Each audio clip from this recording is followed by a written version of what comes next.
How to link MyGov to Medicare using the mobile app. Welcome to this guide on how to link your MyGov account to Medicare using the MyGov mobile app.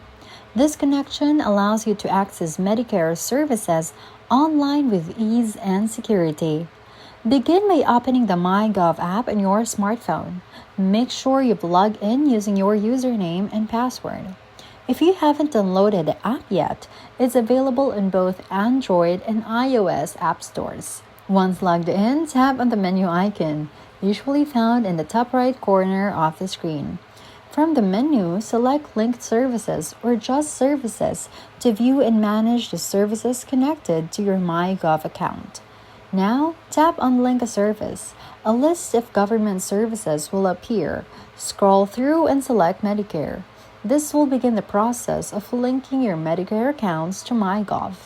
You'll be asked to enter your Medicare card number and other personal details such as your name, date of birth, and the reference number on your card.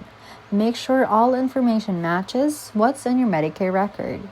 Once you've filled in the required information, double-check everything for accuracy. Tap Link or Submit to finalize the process. You should see a confirmation message on screen once the linking is successful.